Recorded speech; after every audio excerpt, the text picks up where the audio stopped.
안녕하십니까? 안녕하십니까? 잘 지내셨어요? 네. 날 더운데 어떻게 잘 지내셨어요?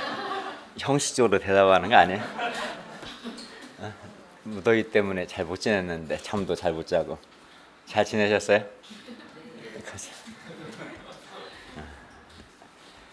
오늘 말씀 제목은 하나님의 말씀은 흥왕하여입니다. 요절 12장 24절을 함께 읽겠습니다. 12장 24절 시작. 기도하겠습니다. 은혜로우신 하나님 아버지, 이 시간 저희가 성부, 성자, 성령 하나님께 예배드릴 수 있도록 은혜 주셔서 감사합니다. 하나님의 말씀이 우리 영혼의 양식이 되고 빛이 되고 생명이 되고 은혜가 되도록 하여 주시고, 또 우리 마음에도 하나님의 은혜에 감사해서 감사하는 마음, 또 겸손한 마음, 또 하나님의 은혜를 사모하는 그러한 간절한 마음으로 예배를 드리도록 도와주시기를 기도합니다. 주님께서 이 자리에 임재하셔서 우리 각 사람을 불쌍히 여기시고 은혜 주시옵소서. 예수님의 이름으로 기도하였습니다. 아멘. 오늘 본문을 보면 스데반의 순교 이후에 종교 지도자들이 이제 하나님의 교회를 박해했습니다. 그리고 나중에는 정치 지도자인 헤롯 왕까지도 교회를 박해했는데, 헤롯 왕은 사도 야고보를 칼로 죽이고 또 사도 베드로까지 죽이려고 옥에 가뒀습니다. 교회는 이렇게 큰 어려움과 위기에 직면하게 되었습니다. 게다가 예루살렘 교회는 흉년으로 인한 어려움도 겪습니다. 이렇게 교회에 박해가 있고 어려움이 있는데, 그 전체를 놓고 보면 예루살렘 교회는 망하지 않고, 또 안디옥 교회도 마찬가지고 교회에 많은 박해 어려움이 있었는데도 불구하고 교회는 망하지 않고 도리어 수많은 사람들이 믿고 주께로 돌아오고 또 큰 무리가 주께 더하여지는 그러한 역사가 있었습니다. 그리고 또 제자들이 안디옥에서 그리스도인이라 일컬음을 받게 되었고, 또 베드로는 풀려나고 하나님의 말씀은 흥왕하여 더하여졌어요. 그러면 어떻게 이런 많은 어려움이 있었는데도 불구하고 어려움 가운데서도 수많은 사람들이 믿고 주께 돌아오는 역사, 또 그리스도인이라 일컬음을 받는 그러한 역사, 또 하나님의 말씀이 흥왕하여 더하여지는 이러한 역사가 일어날 수 있었을까요? 그러니까 겉에 나타난 그런 어려움들만 보면, 그죠?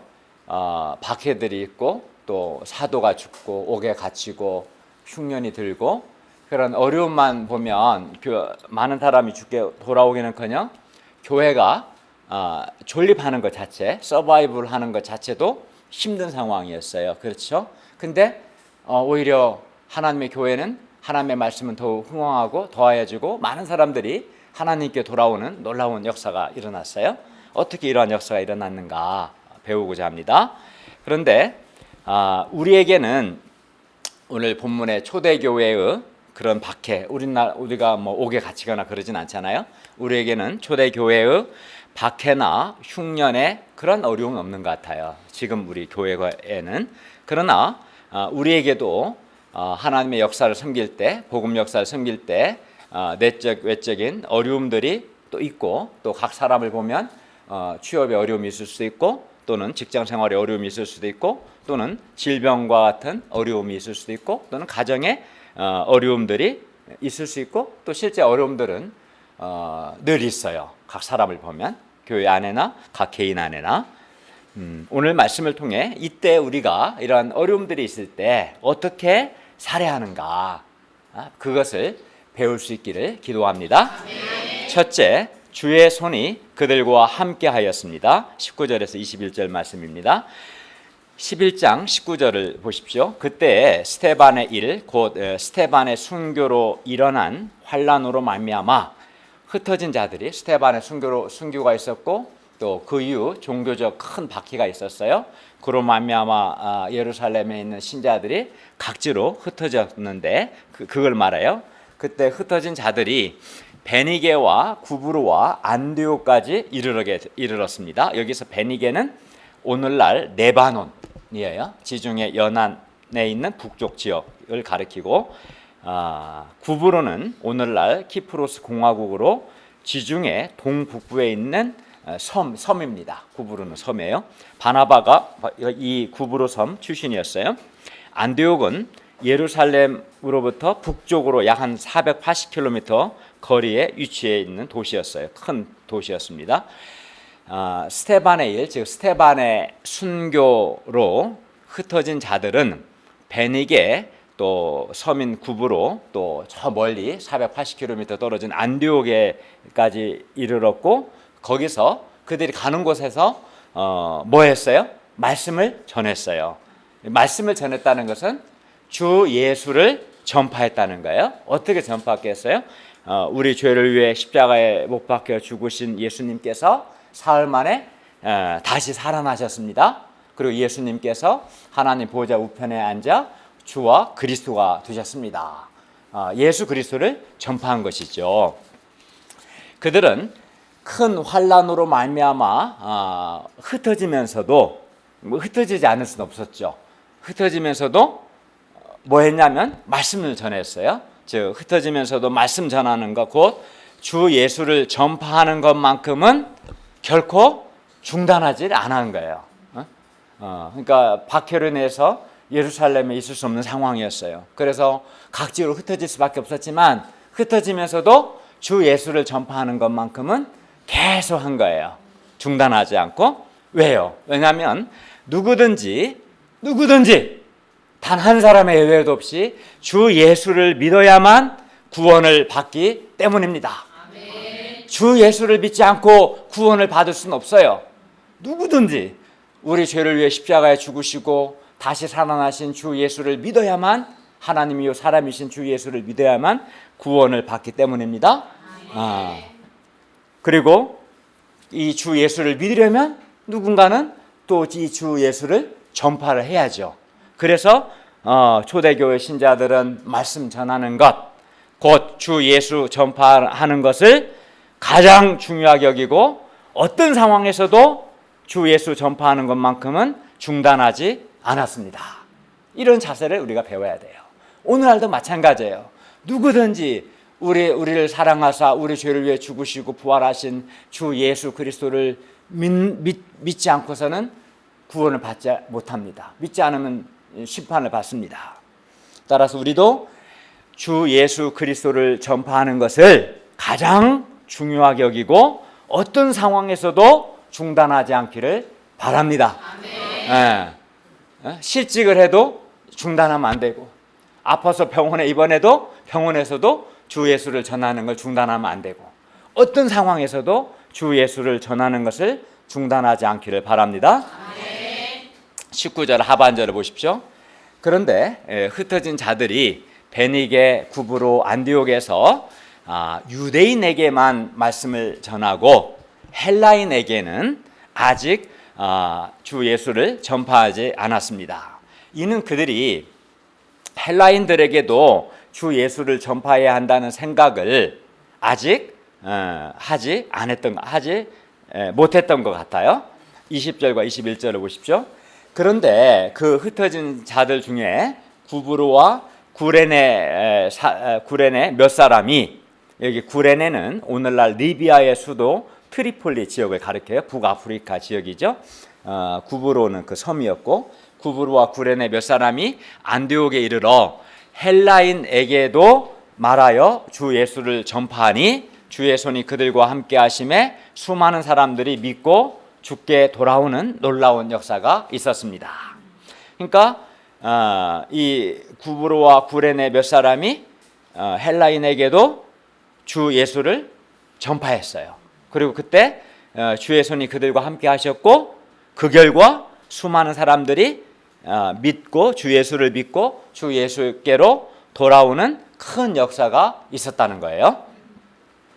흩어진 자들이 유대인에게만 말씀을 전하고 있었을 때 구브로와 구레네 몇 사람은 안디옥에 이르러 헬라인에게도 주 예수를 전파했는데, 이렇게 헬라인에게도 주 예수를 전파한 것은 새로운 시도였고 새로운 역사였어요. 그들이 헬라인에게도 주 예수를 전파하는 것이 하나님의 뜻이라는 것을 알고 했는지 아니면 우연히 그렇게 한 것인지는 알 수 없어요. 그러나 적어도 헬라인에게도, 유대인뿐만 아니라 헬라인에게도 주 예수를 전파한 것이 주님의 뜻에 맞았습니다. 그들이 헬라인에게도 주 예수를 전파한 것을 주님께서 기뻐하셨고, 그 결과 주의 손이 그들과 함께 하셨습니다.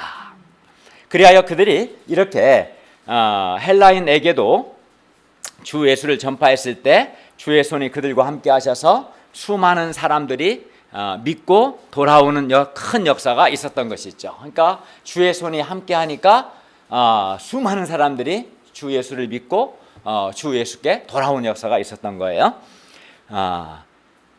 여기서 주의 손이 함께 했다는 것은 주 예수 그리스도께서 함께 하셨다. 손은 이제 정말 예수님이 손이 있지 않게, 예수님이 실제 손으로 했다는 의미라기보다도 예수님이 일하셨다는 걸 강조하는 거예요. 주 예수 그리스도께서 함께 하셨다. 또 주 예수 그리스도께서 그들과 함께 하셔서 적극적으로 도우셨다라는 뜻으로 주의 손이 함께 하셨다라고 말씀하는 겁니다. 주 예수 그리스도께서 헬라인들에게도 주 예수를 전파하는 것을 크게 기뻐하셨습니다. 그리하여 주님께서 적극적으로 도우셨고 수많은 사람들이 주 예수를 믿고 주 예수께 돌아오는 큰 역사가 있었습니다. 우리는 여기서 주의 손이 함께할 때, 주 예수께서 함께할 때 수많은 사람들이 믿고 주께 돌아오는 큰 역사가 일어난다는 것을 배울 수 있어요. 그러니까 안디옥에서 헬라인에게도 주 예수를 전파한 사람은 구브로와 구레네 몇 사람에 불과했어요. 많은 사람들이 한 건 아니에요. 아주 몇 사람, 소수에 불과했고, 그리고 그들의 이름도 모릅니다. 이는 그들이 그렇게 유명하지 않은 사람들이었기 때문입니다. 그러나 그들이 유명하지도 않고 또 불과 몇 사람에 불과했지만 주의 손이 그들과 함께 하셨기 때문에 수많은 사람들이 믿고 주께 돌아오는 큰 역사가 일어날 수 있었습니다. 수많은 사람들이 믿고 주께 돌아오는 이 역사에 결정적인 역할을 하신 분은 바로 주 예수 그리스도이십니다. 그러니까 그런 역사가 일어났던 비결은 주께서 그들과 함께 하셨기 때문에 그런 거예요. 이를 통해 볼 때 주의 손이 함께 하실 때, 주께서 함께 하실 때 무명의 몇 사람을 통해서도 수많은 사람들이 믿고 주께로 돌아오는 큰 역사가 일어남을 우리가 배울 수 있습니다. 그러니까 주의 손이 함께 하셨을 때, 주 예수께서 함께 하셨을 때 도저히 믿지 않을 것 같았던 헬라인들이 믿고 주 예수께로 돌아왔습니다. 따라서 주의 손이 함께 하신다면 지금도 많은 사람들이 예수를 믿고 주 예수께 돌아오는 역사가 반드시 일어날 것입니다. 그러니까 주의 손이 함께 하시는 것이 중요한 것이죠.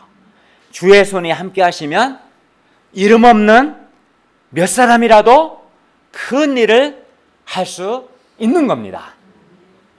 몇 사람이 하냐, 많은 사람이 하냐, 적은 사람이 하느냐, 그 사람이 유명하냐, 유명하지 않냐가 중요한 게 아니고 결정적인 것은 주 예수께서 주의 손이 함께 하시느냐, 하시지 않느냐, 그게 이제 결정적인 변수인 거예요, 사실은. 그렇죠. 그래서 주의 손이 함께 하시면 이름 없는 몇 사람이라도 큰 일을 할 수 있습니다. 따라서 주의 손이 우리와 함께 하시기를 간절히 기도합니다. 그러면 어떤 경우에 주의 손이 함께 하실까? 우리가 그걸 알아야겠죠? 그런데 오늘 본문을 보면 주의 손이 그들과 함께 하신 것은 헬라인에게도 주 예수를 전파한 것을 주님께서 기뻐하셨기 때문입니다. 주님께서 그 몇 사람이 헬라인에게도 주 예수를 전파한 것을 기뻐하셨고, 그래서 주께서 그들과 함께 하셔서 그들을 적극적으로 도우셨던 것입니다. 그러므로 주님께서 기뻐하시는 일을 하는 것이 중요해요. 그러니까 주님을 기쁘시게 하고 또 주님의 뜻에 맞는 일을 해야 하는 거예요. 그때 주께서 기뻐하시고 주의 손이 우리와 함께 하실 것입니다. 그러니까 우리가 이제 복음 역사를 섬길 때에도 어떻게 해야 할까요? 주님이 뭘 원하시고 주께서 뭘 기뻐하시는가, 주의 뜻이 뭔가를 우리가 기도하고 살피고 주의 뜻을 따라서 복음 역사를 섬기는 것이 중요합니다. 막 내 마음대로 이렇게 무조건 하는 게 아니고 우리가 하는 일이 주의 뜻에 맞아야 돼. 주님을 기쁘시게 하는 일이 될 때 주님께서 주의 손이 나와 함께 하실 것이고, 그때 놀라운 역사가 일어날 것입니다. 또 주님께서 우리와 함께 하실 것입니다. 우리가 중앙대 숙대 캠퍼스에서 주 예수를 전파할 때 주의 손이 우리와 함께 하셔서 우리를 통해서 수많은 학생들이 믿고 주 예수께 돌아오는 큰 역사가 있기를 간절히 기도합니다. 둘째, 바나바와 사울이 1년 동안 큰 무리를 가르쳤습니다. 22절에서 26절 말씀입니다. 22절을 볼까요? 안디옥에서 헬라인들 가운데 수많은 사람들이 믿고 주께로 돌아오는 역사가 있었다는 소문을 예루살렘 교회가 들었어요. 그리고 이 안디옥 교회를 돕기 위해서 예루살렘 교회는 바나바를 안디옥까지 보냈습니다. 예루살렘 교회가 바나바를 보낸 것은 바나바가 착한 사람이고 성령과 믿음이 충만한 사람인데다가 바나바가 구브로 출신이기 때문에 누구보다도 아무래도 안디옥 교회에는 헬라인들이 많았기 때문에 그 헬라인 신자들을 잘 이해하고 도울 수 있다고 생각했기 때문에 바나바를 보낸 겁니다.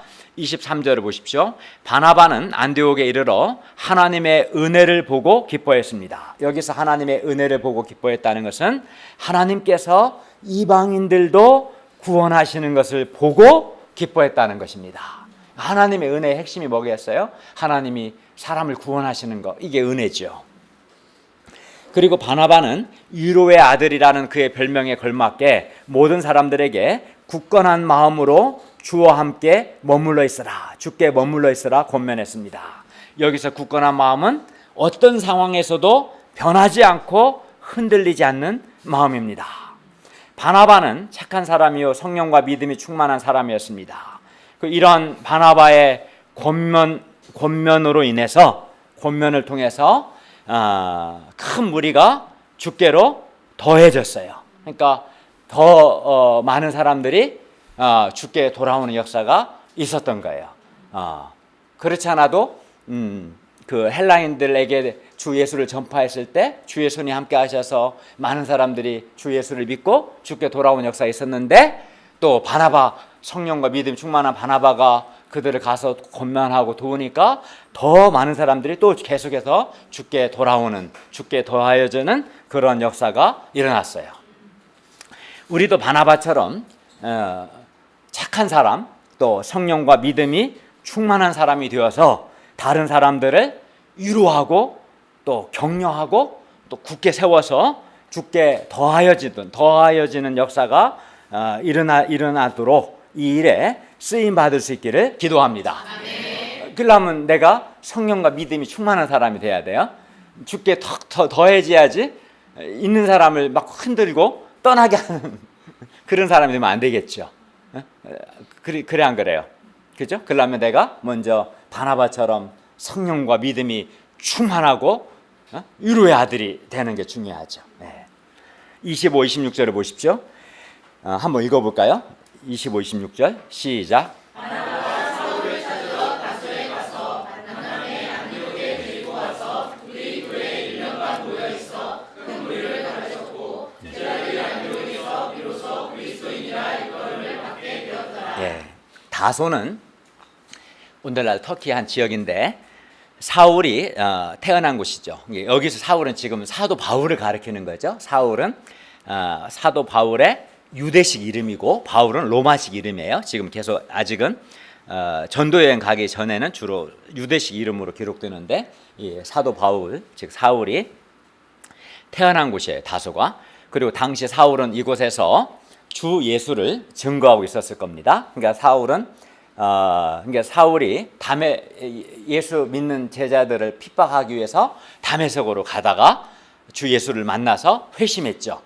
회심하고 그가 한 3년 정도 아라비아라는 곳에 가서 3년 동안 열심히 또 주 예수를 전했어요. 그리고 다시 돌아와서 이제 예루살렘에 방문해요.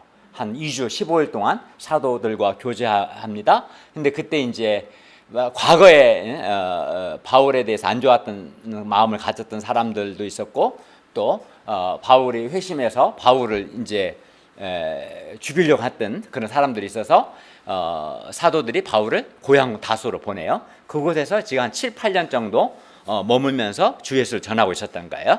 그러니까 다소에 온 데는 한 7, 8년 됐고 그가 예수 믿고 회심한 지는 한 10에서 11년 정도 된 시점이라고 보면 돼요. 지금 시점이.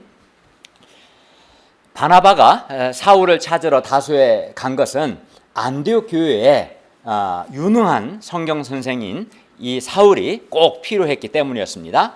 바나바는 안디옥에서 일어난 성령의 역사를 사울에게 설명하고 그를 데리고 안디옥에 왔습니다. 그리고 바나바와 사울 두 사람이 합심하여 1년간 교회를 섬겼습니다.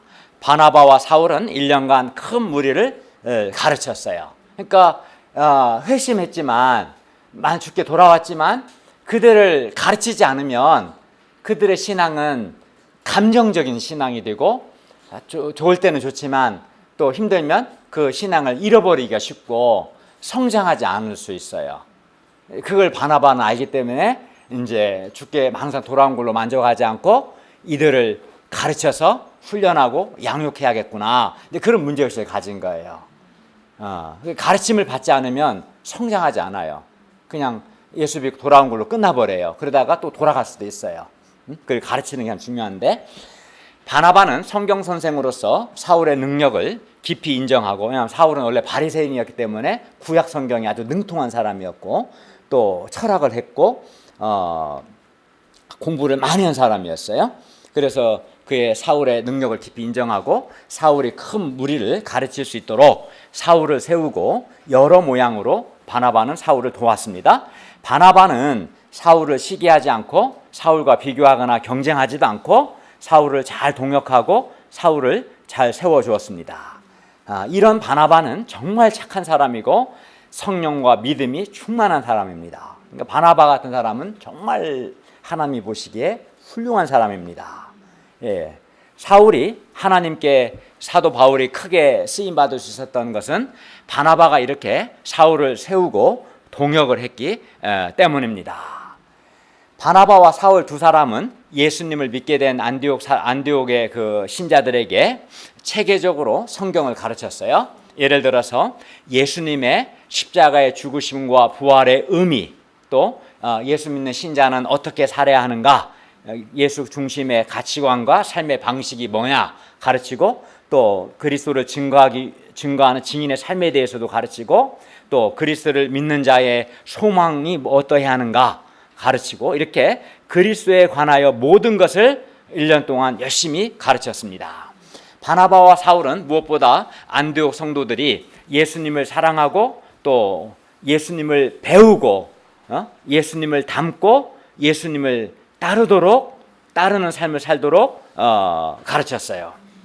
그리고 안디옥 성도들은 바나바와 사울의 가르침을 잘 받은 거예요.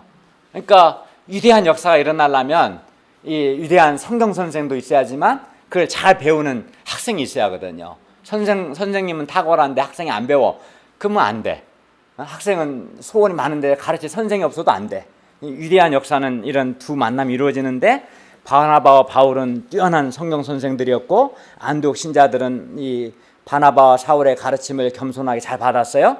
그래서 그들은 그들의 실제 삶 속에서 그들은 정말 예수님을 사랑하고 예수님을 배우고 예수님의 가르침대로 살려고 애썼던 거예요. 가르침을 정말 잘 받은 거죠.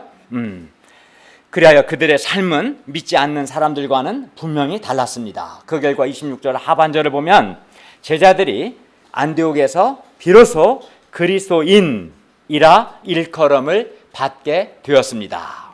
여기서 제자들은 안디옥의 신자들, 믿음의 사람들을 가리키는 표현이고, 그리스도인은 그리스도에게 소속되어서 그리스도를 따르는 사람, 예수 그리스도의 추종자를 뜻합니다. 그러니까 처음으로 이제 안디옥의 신자들 향하여 사람들이 그리스도인이라고 부르기 시작한 거예요.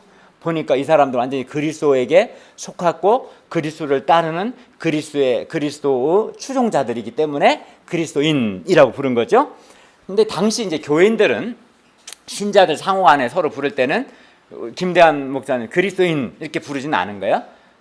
안목의 형제님, 안목의 자매님, 형제 자매 이렇게 불렀던 거죠. 그러므로 그리스도인이란 이 그리스도를 믿지 않는 사람들이 그리스도를 믿는 사람을 가르쳐서 부른 호칭인 거예요. 불신자들이 예수 믿는 신자를 저 사람들 그리스도인이다 이렇게 부른 거죠. 네. 그럼 왜 이렇게 불렀겠어요, 불신자들이? 이는 안디옥 교회의 신자들이 교회 안에서나 삶의 현장에서나 철저하게 딱 보니까 이 사람들을 보니까 철저하게 그리스도를 믿고 그리스도를 사랑하고 예수 그리스도를 전하고 예수 그리스도를 따르고 예수 그리스도의 말씀에 순종했기 때문입니다. 그 불신자들이 볼 때 이 사람들은 진짜 그리스도인인 거야. 철저하게 그리스도를 따르는 사람들인 거죠. 그런데 본문에서 제자들이 비로소 그리스도인이라 일컬음을 받은 곳은 여기 안디옥이었어요. 근데 안디옥이 어떤 곳이냐면 안디옥은 헬라인들이 대다수를 차지하는 이방 땅이었습니다. 그곳에서는 여호와 하나님보다는 제우스나 헤르메스 등 같은 우상들이 높여지는 그런 곳이었어요. 또 하나님의 말씀보다는 헬라 철학이 우선되는 곳이었어요. 또 당시 안디옥은 교역이 활발한 곳이었는데 그것은 그리하여 물질주의 가치관이 지배하는 그런 지역이었습니다. 또 사람들은 절제와 도덕보다는 쾌락과 음란을 더 사랑했습니다. 이러한 곳에서 제자들은 그러니까 굉장히 어려운 상황이었던 거예요. 그들이 살고 있는 문화적 배경이, 삶의 정황이 굉장히 불신적이고 음란하고 물질적인 그런 도시였어요. 안디옥이. 그런 곳에서 제자들은 예수를 믿었고 예수님을 사랑하고 예수님을 따르는 삶을 살았습니다. 그리고 불신자들이 보기에 안디옥 교회 신자들은 철저히 예수 그리스도 중심의 삶을 살았어요. 가치관도 그리스도 중심의 가치관이었고 삶의 방식도 그리스도 중심의 삶의 방식이었습니다. 그래서 안디옥 사람들이 볼 때 안디옥 교회 신자들은 한마디로 말하면 그리스도인이었습니다. 즉 그리스도께 속한 사람들이었고 철저하게 그리스도를 배우고 그리스도를 따르는 사람들이었습니다. 따라서 그리스도인이라는 말은 예수를 믿는 사람의 정체성을 가장 잘 나타내주는 단어예요, 사실은. 그러니까 정말 예수 믿는 사람인 거예요, 그리스도인은. 그리고 안디옥 신자들이 이렇게 그리스도인으로 일컬음을 받을 수 있었던 것은 그들이 바나바와 사울로부터 1년 동안 그리스도에 관하여 가르침을 받았기 때문입니다.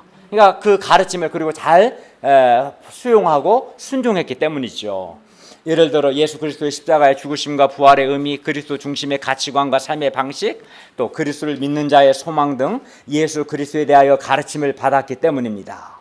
그리고 예수 그리스도에 대한 이러한 가르침이 사람을 변화시키고 사람을 성숙하게 합니다. 그리스도에 관한 가르침이 사람의 가치관과 삶의 방식을 바꿉니다. 그리스도에 관한 가르침을 통해서 세상 사람들과 불신자들과 구별된 정체성을 갖게 됩니다. 물론 여기서 그리스도에 관한 가르침은 단지 이론적이고 지식적인 가르침이 아닙니다. 말씀 공부만 하고 실제 삶을 말씀대로 안 사는 그런 못돼 먹은 그런 게 아닙니다. 여기서 그리스도에 대한 가르침은 실제 삶 속에서 예수 그리스도를 배우고 예수 그리스도의 말씀에 순종하고 예수 그리스도를 따르는 그런 가르침을 말하는 겁니다. 그러므로 실제 삶 속에서 예수 그리스도를 배우고 또 예수님께 순종하고 예수 그리스도를 따르는 삶이 없다면 그런 사람은 예수 그리스도에 대한 가르침을 받은 거에 받지 않는 거예요. 전혀 받지 않는 것이죠. 전혀. 이들은 지식적으로 배운 게 아니라 말씀을 배우고 실제 삶 속에서 말씀을 순종해서 그리스도인으로서 삶을 살았던 거예요. 그러니까 그들의 삶을 보고 불신자들이 그리스도인이라고 부른 것이죠.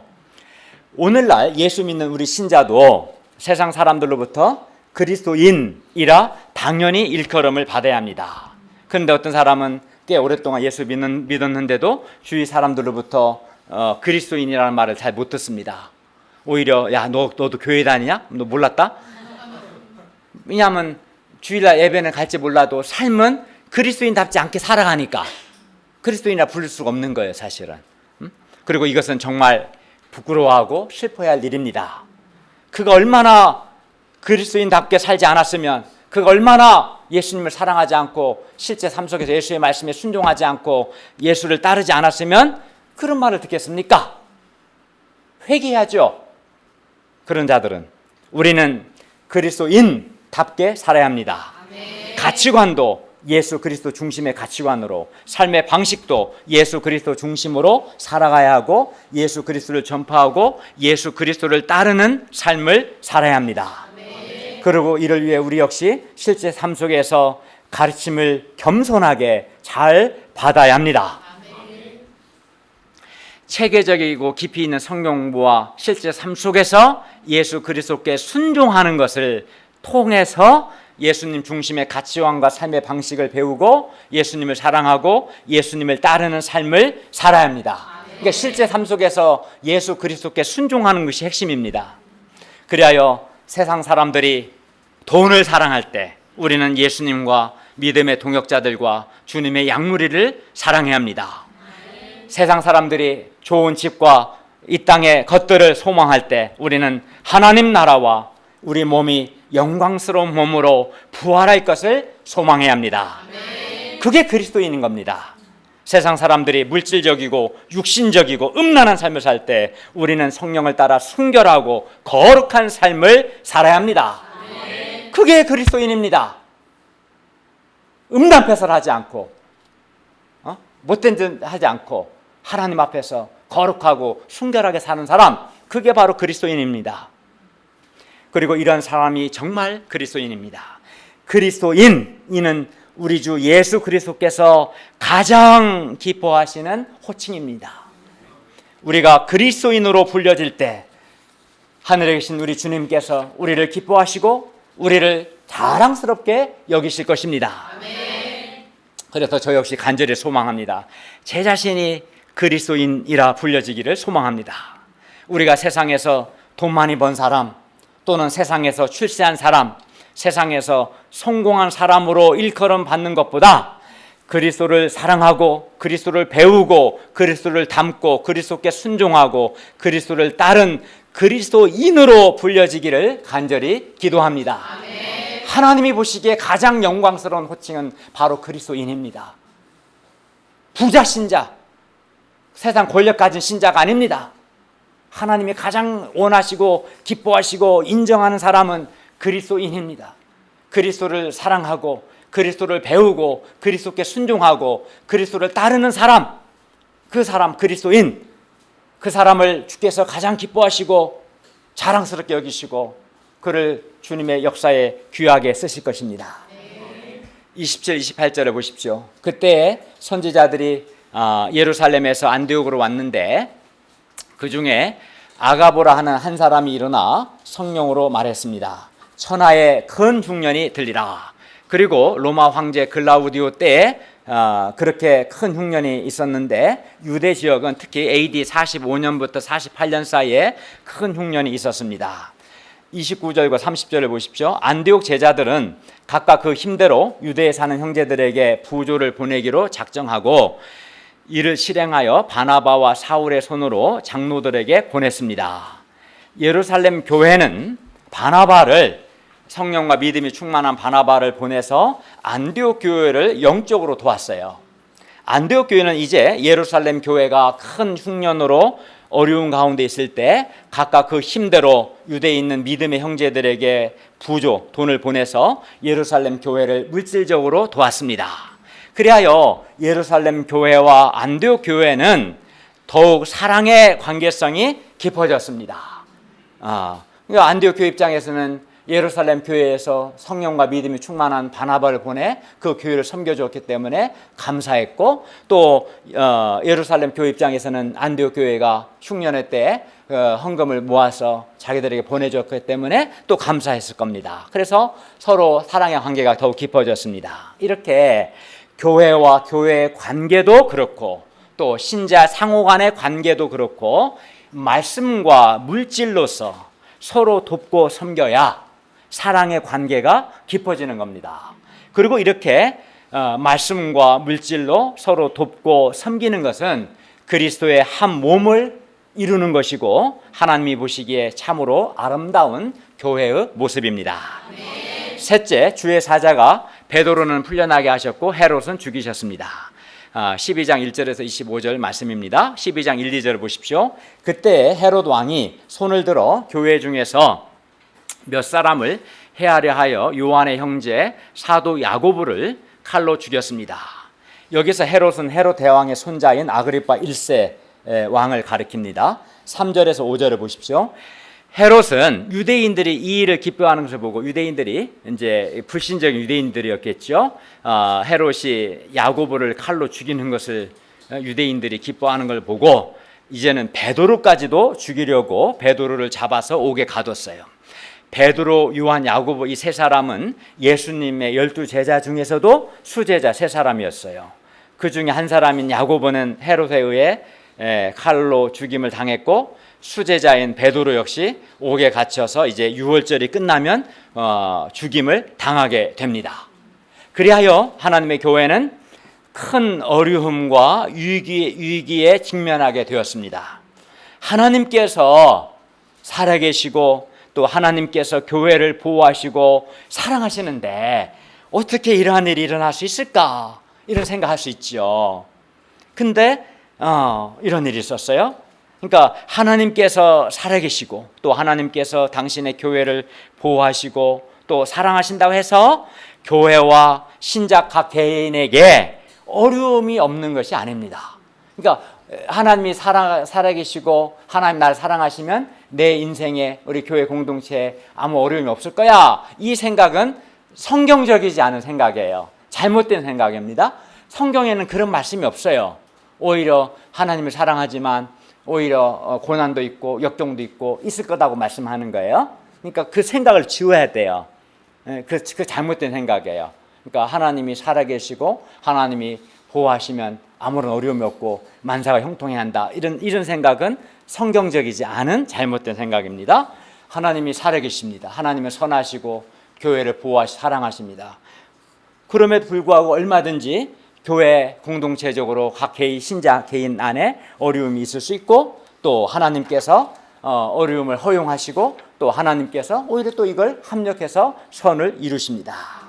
그리고 야고보가 순교를 당하고 베드로가 옥에 갇힌 것은 그들의 신앙이 나빠서 그런 것이 아니에요. 오히려 그들의 신앙이 너무나 훌륭했기 때문에 칼에 죽고 옥에 갇힌 거예요. 야고보와 베드로가 아주 분명하게 주 예수를 사랑하고 주 예수를 전파했기 때문에 그들은 순교도 하고 옥에 갇힌 거예요. 훌륭해서. 아예 안 훌륭한 사람은 끼지도 못해요. 그러면 이때 교회는 어떻게 했습니까? 5절을 보십시오. 이에 베드로는 옥에 갇혔고 교회는 그를 위하여 간절히 하나님께 기도했습니다. 그리고 이는 교회가 베드로가 옥에 갇힌 바로 그 상황에서 그들이 할 수 있는 최선을 다한 겁니다. 스데반의 순교로 일어난 환란으로 말미암아 흩어진 자들이 베네게와 구브로 안디옥까지 이르러 주 예수를 전파한 것도 그 박해라는 그 상황에서 그들이 할 수 있는 최선을 다한 것이었어요. 어떻게 하겠어요? 박해 때문에 예루살렘을 떠나긴 하지만 떠나면서도 그들이 할 수 있는 최선을 다한 것이었고, 또 베드로가 옥에 갇혔기 때문에 근데 칼 들고 싸울 수는 없는 거고, 그래서 교회가 할 수 있는 베드로를 위해서 간절히 기도했는데 이것도 교회가 베드로가 옥에 갇힌 그 상황에서 그들이 할 수 있는 최선을 다한 것입니다. 그런데 우리도 교회 공동체적으로 또는 우리 개인적으로 어려움과 위기에 직면할 수 있습니다. 어떤 점에서는 어려움들이 늘 있다고 볼 수도 있어요. 그때 우리도 사실 그 상황에서 각 사람이 처한 그 상황에서 내가 할 수 있는 우리가 할 수 있는 최선을 다하는 것이 정말 중요한 거예요. 사실은 힘들다 해서 마땅히 해야 할 일도 안 하고 손 놓고 그건 아주 잘못된 거예요. 그 상황에서 우리에게 어려움이 있는 거예요. 공동체적으로 개인적으로. 그러나 그 상황 속에서 하나님이 기뻐하시고 하나님이 원하시는 내가 할 수 있는 최선을 다하는 것을 우리는 오늘 본문을 통해서 배워야 합니다. 그때 하나님께서 합력해 선을 이루시는 거예요. 6, 7절을 보십시오. 헤롯이 베드로를 잡아내려고 하는 그 전날 밤에 베드로가 두 군인 틈에서 두 쇠사슬에 매여 누워 자는데 파수꾼들이 문 밖에서 옥을 지키더니 호련히 주의 사자가 나타나매 옥 중에 광채가 빛나며 또 베드로의 옆구리를 쳐 깨워 이르되 급히 일어나라 하니 쇠사슬이 그 손에서 벗어졌습니다. 베드로는 이렇게 주의 사자의 도움으로 옥에서 나올 수 있었습니다. 11절을 보십시오. 베드로는 주님께서 그의 천사를 보내서 그를 헤롯의 손과 유대 백성의 모든 기대에서 벗어나게 하신 줄을 깨달았습니다. 이를 통해 볼 때 주 예수 그리스도께서 베드로를 위한 성도들의 기도를 들으시고 주의 천사를 보내셔서 베드로를 옥에서 벗어나게 하셨음을 우리가 알 수 있습니다. 20절에서 24절을 보십시오. 주의 사자가 헤롯을 쳐 죽게 하신 내용입니다. 23절입니다. 헤롯이 영광을 하나님께로 돌리지 아니하므로 주의 사자가 곧 친히 헤롯이 벌레에게 먹혀 죽었습니다. 요세푸스의 기록에 의하면 헤롯은 5일 동안 복통을 앓다가 죽었다고 합니다. 이를 통해 볼 때 주 예수께서 베드로는 주의 사자를 통해 옥에서 벗어나게 하셨지만 야고보를 죽이고 베드로를 옥에 가둔 헤롯은 주의 사자를 통해 쳐서 죽게 하셨음을 알 수 있습니다. 24절을 보십시오. 하나님의 말씀은 흥왕하여 더하더라. 흥왕하여 더했다는 것은 계속해서 성장하며 확장했다는 뜻입니다. 스테반의 순교 후 교회는 종교 지도자들과 정치 지도자들로부터 박해를 받아 성도들은 각지로 흩어졌습니다. 야고보는 순교를 당했고 베드로는 옥에 갇혔습니다. 그러나 주의 손이 그들과 함께 하셔서 수많은 사람들이 믿고 주께 돌아오는 역사가 있었고 또 사울과 바나바가 안디옥 교회에서 1년간 큰 무리를 가르쳤을 때 그리스도인이라 일컬음을 받게 되었고 주께서 주의 사자를 보내 베드로는 구원하시고 헤롯은 쳐서 죽게 하셨습니다. 그리고 그 결과 하나님의 말씀은 더욱 흥왕하여 갔습니다. 박해에도 불구하고 하나님의 말씀은 더욱 흥왕했습니다. 누구도 주님을 이기지를 못합니다. 이길 수 없죠. 우리가 캠퍼스에서 전도할 때 많은 어려움에 부딪힙니다. 양들은 소원이 없는 것 같고 학교 직원이나 과 선배들은 전도를 방해합니다. 그러나 분명한 것은 주 예수 그리스도께서 살아계시고 지금도 일하고 계시다는 것입니다. 주의 손이 일하시고 주께서 주의 사자를 보내셔서 지금도 일하고 계십니다. 그리하여 박해와 어려움에도 불구하고 하나님의 말씀은 결국은 흥왕하여 더하여집니다. 우리가 바로 이 사실을 믿고 낙심하거나 눌리지 않고 기도하며 담대하게 주 예수를 전파할 수 있기를 기도합니다. 사도행전에서 주라는 단어는 거의 대부분 예수 그리스도를 가리키는 표현입니다. 그래서 11장 21절에서 주의 손이 그들과 함께 하셨다고 했을 때 이때 주는 예수 그리스도를 가리킵니다. 하나님 보호자 우편에 계신 예수 그리스도를 가리킵니다. 또 수많은 사람들이 믿고 주께 돌아왔을 때의 주도 예수 그리스도를 가리킵니다. 베드로를 구출하기 위해 보낸 12장 7절에 주의 사자도 예수님이 보내신 사자를 가리키고 12장 23절에 헤롯을 쳐 죽게 하기 위해 보낸 주의 사자 역시 예수님께서 보내신 사자입니다. 이렇게 볼 때 구브로와 구레네 몇 사람이 안디옥에서 헬라인에게도 주 예수를 전파했을 때 수많은 사람들이 믿고 주께 돌아오게 하신 분도 예수님이시고 베드로를 옥에서 구출하신 분도 예수님이시고 헤롯 아그리파 1세가 벌레에게 먹혀 죽게 하신 분도 예수 그리스도이십니다. 이를 통해 볼 때 우리 죄를 위해 십자가에서 죽으시고 다시 살아나신 주 예수 그리스도께서 지금도 살아계시고 지금도 일하고 계심을 우리가 알 수 있습니다. 이게 놀라운 거죠. 그러니까 우리만 하는 게 아니에요. 세상에는 박해하는 자도 있고 대적하는 자들도 있고 방해하는 자들도 있지만 그게 다가 아니고 하나님 보호자 우편에 계신 주 예수 그리스도께서 살아계시고 주 예수 그리스도께서 지금도 사자를 보내시고 지금도 우리와 함께 하시고 지금도 일하고 계십니다. 그리고 주의 손이 함께 하실 때 수많은 사람들이 믿고 주께 돌아오는 역사가 일어납니다. 그런데 이런 역사는 누구를 통해서 일어나냐면 주 예수를 전파하는 사람들을 통해서 일어납니다. 어려움이 있지만 그 어려움의 상황에서 자기가 해야 할 일을 최선을 다하는 사람들을 통해서 주 예수께서 일하십니다. 박해로 비록 흩어지지만 주 예수를 전파하는 것을 중단하지 않는 그런 사람들, 헬라인에게도 주 예수를 전파하는 사람들, 그런 사람들 열심히 바나바와 사울처럼 무리를 가르치는 그런 사람들, 또 배우는 그런 사람들, 또 베드로가 옥에 갇혔을 때 베드로를 위해서 간절히 기도하는 바로 그런 사람들을 통해서 주 예수 그리스도께서 지금도 일하고 계십니다. 따라서 우리가 할 일은 주 예수를 전파하는 것이고 우리의 상황 속에서 우리가 해야 할 최선을 다하는 것입니다. 주 예수를 전파하지 않으면 아무 역사도 일어나지 않습니다. 그 사람을 통해서는 일어나지 않습니다. 우리가 주님이 기뻐하시는 뜻을 따라서 주 예수를 전파할 수 있기를 기도합니다. 주 예수 그리스도의 손이 우리와 함께 하셔서 중앙대 숙대 학생들이 예수를 믿고 예수께 돌아오기를 기도합니다. 결론입니다. 하나님께서 살아계시고 또 하나님께서 교회를 보호하시고 사랑하신다고 해서 교회에 어려움이 없는 것이 아닙니다. 초대교회에 큰 박해가 있었고 이로 인해 성도들은 흩어졌습니다. 야고보는 순교했고 베드로는 옥에 갇혔습니다. 또 큰 흉년도 있었습니다. 그러나 교회가 그 상황에서 해야 할 일을 하고 또 최선을 다했을 때 하나님께서 합력하여 선을 이루셨습니다. 주 예수께서 교회와 함께 하셨습니다. 스데반의 일로 일어난 환란으로 말미암아 흩어진 자들을 통해서는 베니게와 구브로와 안디옥에 이르기까지 그리고 유대인뿐만 아니라 헬라인에게까지 주 예수가 전파되게 하셨습니다. 그래야 수많은 사람들이 믿고 주께 돌아오는 선한 역사가 있었습니다. 또 초대교회의 박해와 환란이 만약 없었다면 사실 이러한 선한 역사도 없었을 것이죠. 그러니까 어려움이 있지만 우리는 어려움 보고 하나님이 계신데 왜 어려움이 있을까 생각하지만 오히려 어려움을 있었기 때문에 흩어졌고 흩어짐을 통해서 예수를 전파하고 주께 돌아오는 큰 역사가 있었던 거죠. 그래서 주께서 허용하신 거예요.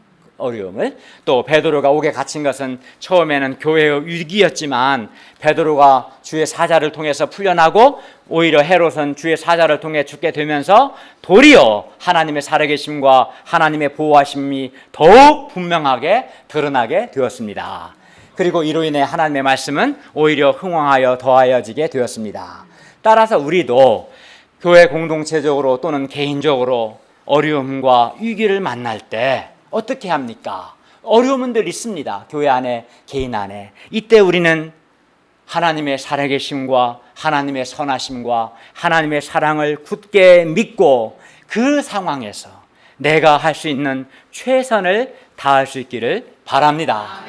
구체적으로 첫째는 어떤 상황에서도 주 예수 전파하는 것을 중단하지 않고 계속할 수 있기를 기도합니다.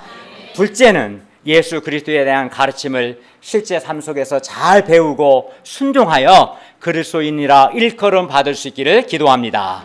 셋째는 어려움 앞에서 그 문제를 위하여 간절히 기도할 수 있기를 바랍니다. 넷째는 환난의 때 안디옥 교회와 또 예루살렘 교회처럼 서로 사랑하는 것을 배우고 실천할 수 있기를 기도합니다.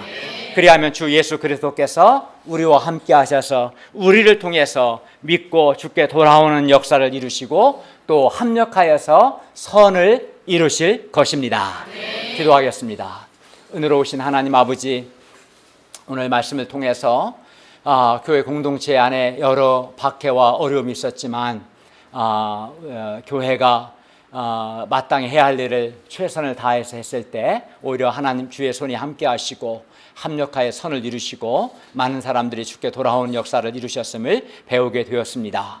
오늘날 또 다른 형태의 어려움은 늘 교회 공동체 안에 우리 각 신자들 안에 있습니다. 그러나 우리가 하나님의 살아계심과 선하심과 신실하심과 사랑을 믿고 마땅히 우리가 해야 할 일을 최선을 다하며 하는 가운데 부활하신 주 예수께서 함께 하시고 도우시는 것, 또 합력하여 선을 이루시는 것을 우리 삶 속에서 체험하고 하나님께 영광을 돌리게 하여 주시옵소서. 예수님의 이름으로 기도하였습니다. 아멘.